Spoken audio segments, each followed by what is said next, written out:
Alright, well that was more effort than it had to be, but they're in the shop now. As you can see, this one's battery died.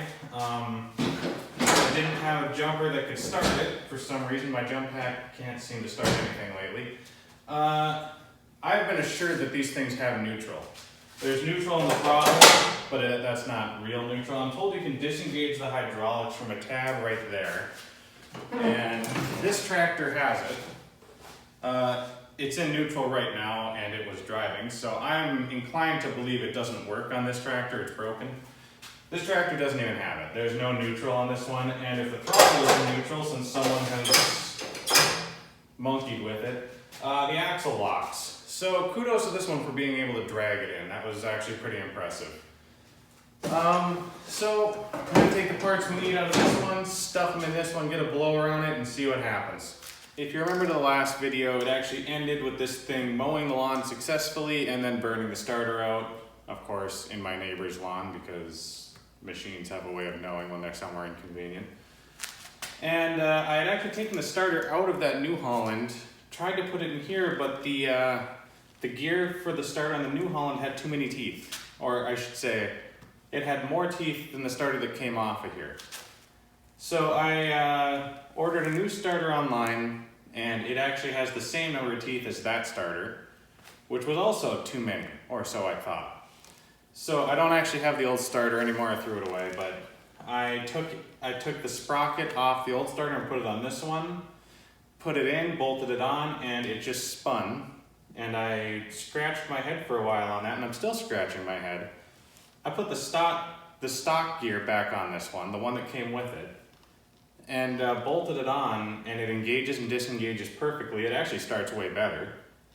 I don't know how that works. I don't know how there was a smaller gear on there that was engaging, and now this one with the bigger gear also engages perfectly.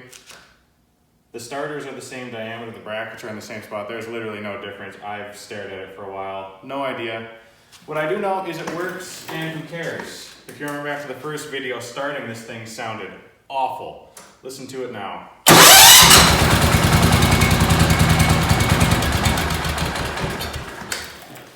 That sounds way better than that awful banshee whine it used to make. Now it sounds like a real starter.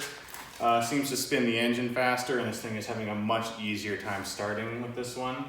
I do still think I need to do some carb work to it, but first of all, I'm going to take this mower deck off because it's fall and I don't need it anymore. I'm going to put those lift arms on this one, and I'm going to put the blower on it, and if it snows by the time this video ends, then I guess we'll test it. If not, then I guess part 3 coming, but we'll see.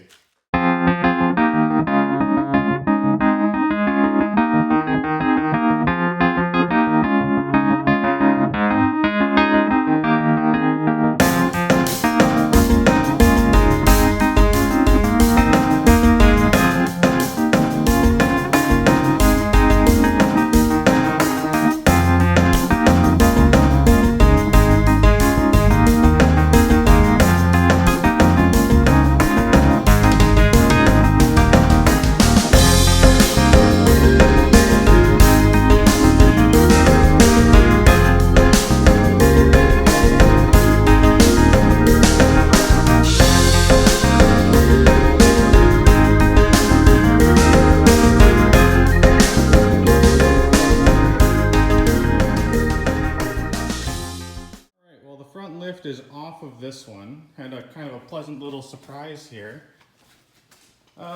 Struggled to get this piece out because it sits right in this inner rail here and runs up around the engine and all the way to the front. And it was kind of a pain to get out, and I was really dreading putting it in this other one. So I pulled the little cover panel there, and this one already has one. So all I need is this little front pivot here. Pretty good deal.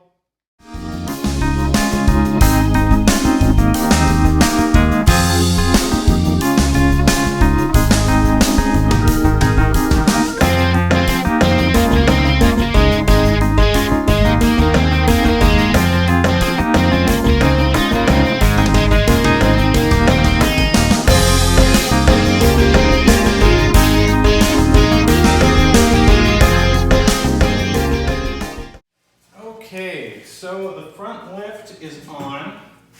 That metal bar I was all excited about because this tractor already had it and I didn't have to take it out. Yeah, I had to take it out. This piece right here is too big, the lift didn't fit on it, so real pain in the butt, but it worked. So I don't know how tight that's supposed to be, but it's very tight. So let's just see if I can even move it. Yeah, it goes down. Tractor needs it. Comes back up. In case you can't see, this is what we're looking at right here. It works. Awesome.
It might just stall, but it's warming up and all, but here goes nothing.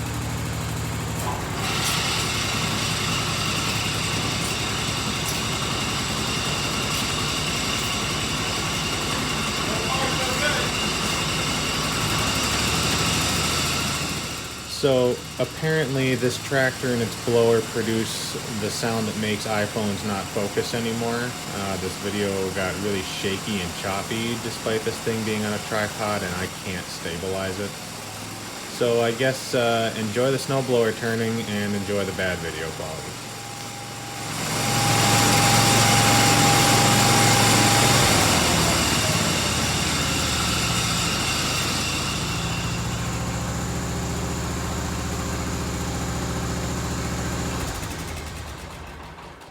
Well, that's it for part 2 of the plow video. Unfortunately, we can't test it because we don't have any snow right now, but after the first snowfall, we'll make a plowing video, see how this thing performs, and work from there. Thanks for watching.